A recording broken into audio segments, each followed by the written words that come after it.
welcome to this video. Here we'll be discussing what the discriminant is and how what it is and what it tells us about the number of roots of an equation.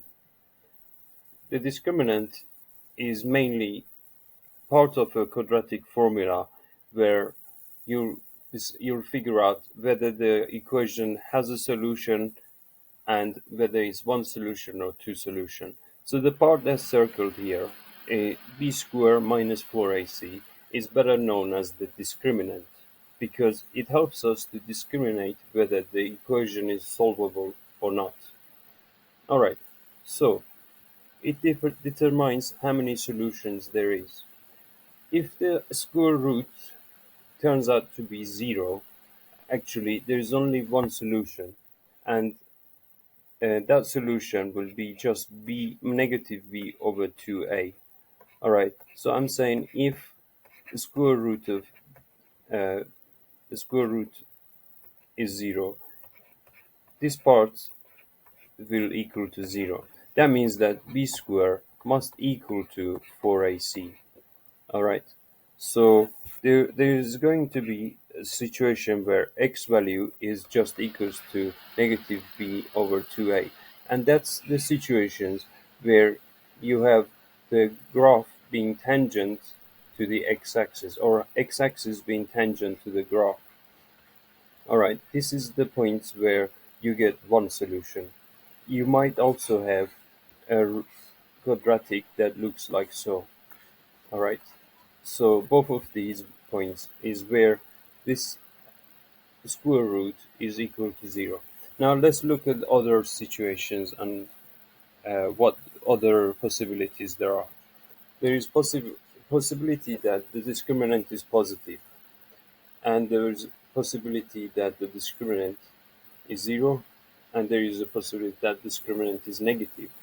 As you see, when the discriminant is negative, actually the quadratic formula doesn't solve our problem because the graph doesn't cross the x-axis. When the value of a is negative, alright, this constant in front of x squared is negative, we actually get an upside down graph which looks like these blue curves here. And the same applies to these situations as well. Notice that once again, when the discriminant here is negative, we don't have a solution because the graph doesn't touch or doesn't cross the x-axis. Alright, so let's look at some problems that you might have to solve. These three situations is what we figured out from the previous slide.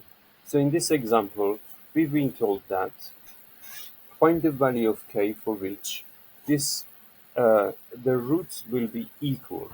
This phrase, equal roots, means that there is repeated roots. Okay, so that means that this situation must be the case where you have only one solution to this equation. That means that b squared minus 4ac must equal to 0. So you don't know what the value of k is, but you know that b is k, and value of a in this case is a 1 because there is an invisible 1 in front of x squared, and this tells us value of c is a positive 9. So we're going to substitute these values into b squared minus 4ac and set it equal to 0 rather than those inequalities. Okay, so, and we're going to get k squared minus 4 times 1 times 9 equals to 0. Therefore, we get k squared minus 36 equals to 0. Therefore, k squared must be 36, and k can be either plus or minus 6. Alright, so that's the answer to this problem. Let's look at another example. In this next example, we've been told that find the value of k which tells us that the equation has two distinct real solutions. So the fact that it has two distinct solutions means that we are dealing with the first case. So we have to take our discriminant and make sure we set the inequality such that discriminant is above zero.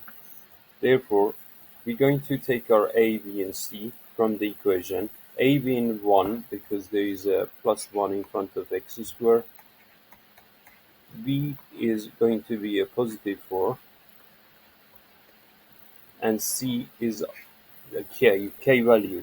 So we substituted it into this inequality, and we end up with 16 minus 4k being then bigger than 0. We can take the add 4k to both sides and divide by 4. Notice that we're not dividing by a negative number, so we don't need to flip the inequality. Therefore, k has to be strictly less than 4. Right, happy practicing. I'll see you in the next video.